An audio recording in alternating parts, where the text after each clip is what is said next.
up and get your joy up. Embrace this brand new day. Let light and love fill you up.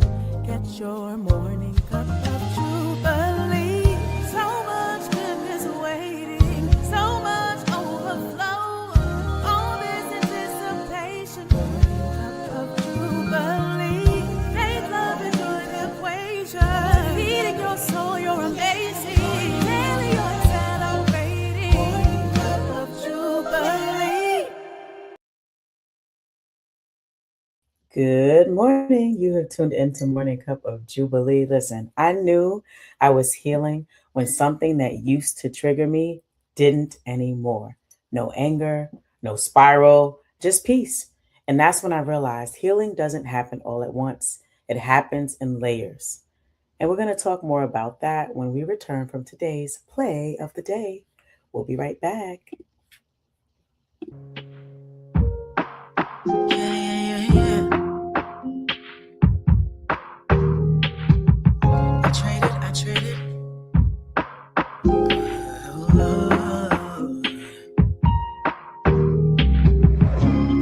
The weight of the world for wings. I traded my silence for louder things. I traded my deepest and darkest fears for standing triumphant through pain and tears.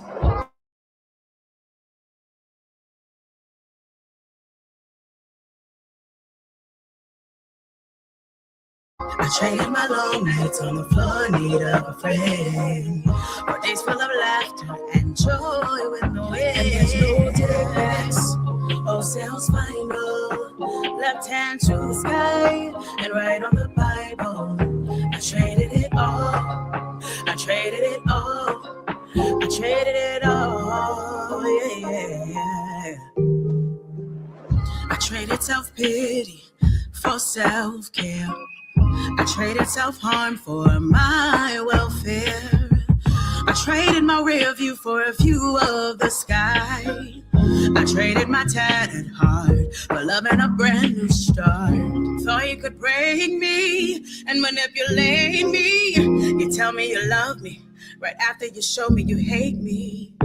Yea, though I walk through in fear, here I stand. I traded those dry bones for new fertile land. And there's no takebacks, all sales final, left hand to the sky and right on the Bible. I traded it all, I traded it all, I traded it all, yeah. And there's no takebacks, all sales final, left hand to the sky and right on the Bible. I traded it all, I traded it all, I traded it all, yeah. Listen. That is yours truly. We traded it all. I'm back in the studio again because we need some new music, but I traded it all. Okay. I really, really did. I'm Jubilee. I help people heal, realign, and move forward with purpose. And I want to say thank you so much for tuning into Morning Cup of Jubilee. This is episode 55.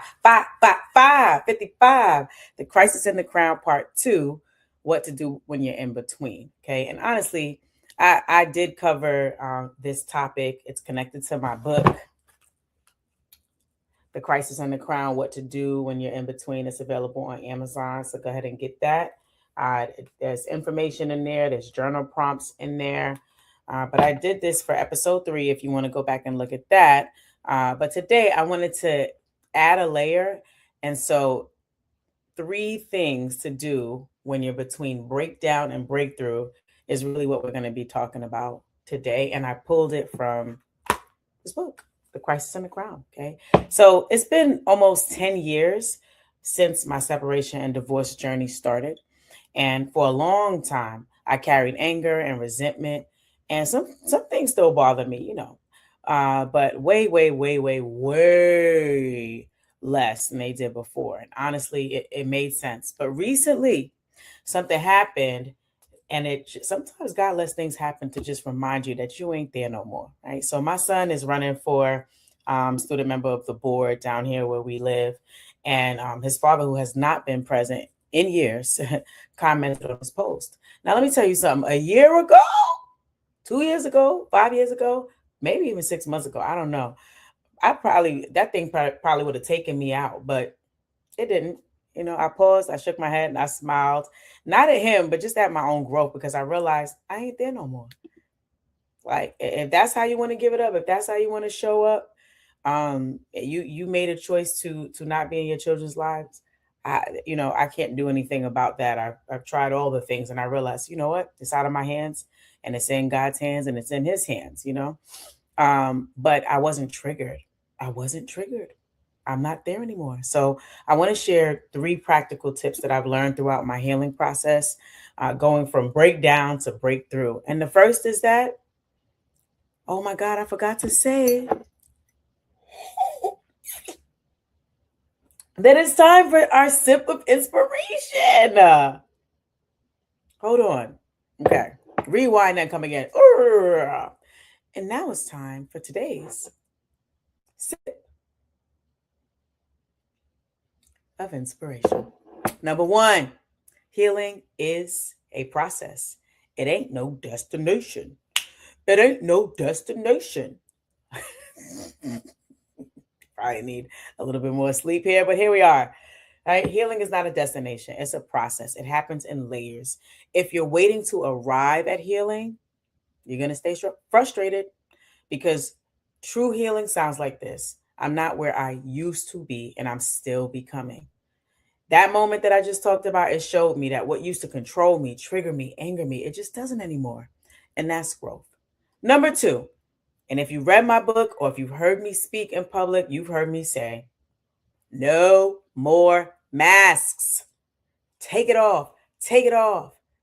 You gotta find a safe space though, but take it off, because what is hidden cannot be healed.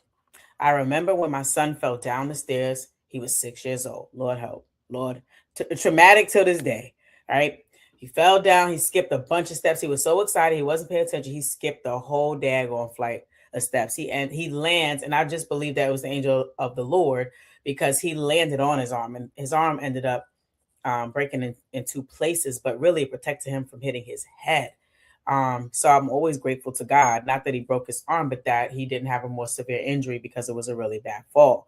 Nonetheless, Grandpa to the rescue, made a splint, wrapped his arm in vegetables, frozen vegetables, and we rushed him to the hospital, did everything we could to make sure we got him there as fast as possible. And when we got there, after they giggled, because we had this frozen vegetables around his arm, the doctor said something I'll never forget. We can't treat the pain until we unwrap the arm, so we can assess what is hurt, what is damaged, look for what could potentially be broken. What? That hit me, because so many of us are walking around wrapped up, smiling, performing, saying, I'm good, blessed, and highly favored, when we really aren't. And listen, I am not trying to say that you got to tell your business to everybody, but I do believe you need to tell somebody. You need to tell somebody. Oh, Lord. A therapist, a counselor, a trusted voice, plus God. Get on your knees and tell him too, okay? Because healing requires honesty. Healing requires honesty. Say it with me. Healing requires honesty. So you got to take the mask off, okay? Third point, drown out noise often. I call it D.O.N.O. That's the third thing. Drown out noise often, because you have to protect your environment while you heal. Think about this, right? When you're not feeling well, and I'm not talking about retreating and isolating yourself. I'm not saying that. I'm just saying, think about when you are not feeling your best, or when you're vulnerable, right? Or you just need to decompress. You create an environment. Well, I hope you do. And if you don't, I got tips for that too. But you create an environment that's conducive for relaxation, healing, right? Rest, rejuvenation. And so the same thing goes with healing, emotional healing, spiritual healing. Okay. So that might look like putting your phone on do not disturb, creating space from certain people, spending time in silence, or choosing joy without explaining your pain and rehashing what you are currently going through. Sometimes it's cool to just go out and not talk about, girl, you know what he said to me, you know what he did, or my boss did this, or my paycheck, or sometimes you need to give yourself a little break from even talking about what the issue is. Sometimes that's a way to drown out noise. Okay. Even if it's temporary. Okay. Sometimes healing sounds like you creating your own noise that fills your spirit, your playlist, your songs. Okay. The environments that bring you joy. They might not be quiet all the time, right? But it is noise that is healing. Okay. So I know it's contradictory because I said drown out noise often, and then maybe healing sounds like noise, but I think you get my point, right? It is the noise that is healthy for your spirit, okay, and drowning out the noise that is unhealthy for your spirit, okay, and for your healing. So sometimes it could sound like a little noise that is allowable, and sometimes it sounds like silence, all right? But I don't know that it sounds like isolation, okay? I do believe that there are some times that we need to be alone, but I don't believe that we were meant to be alone. And so it is important for you to have your alone time and all that to decompress. But please don't get into the habit of isolating yourself and being by yourself as a habit, right? Because then that can lead to other uh, things, that are unhealthy for your healing. Okay, please tap into community, connect with people who love you, who respect you, and who will pour into you and allow you to just be you. Okay, so either way, you are allowed to create space that supports you, like I said, even if it's temporary. If you are in between seasons right now, if you are experiencing a breakdown moment, if you're in between something that has negatively impacted or harmed you and who you are becoming, you're in between these two places, I want you to hear this. You are not behind, you are in process. God is with you in the layers, in the quiet, in the rebuilding. And one day you are going to look up and realize that thing that used to break me down, it doesn't anymore. I am living proof. Okay. So if this spoke to you, please share this with someone who needs it. Subscribe to It's Jubilee TV and join me every Wednesday at 7:30 a.m. right here. Okay. This has been your Morning Cup of Jubilee, and I will see you next week, Wednesday, 7:30 a.m. All right. I love y'all. Bye.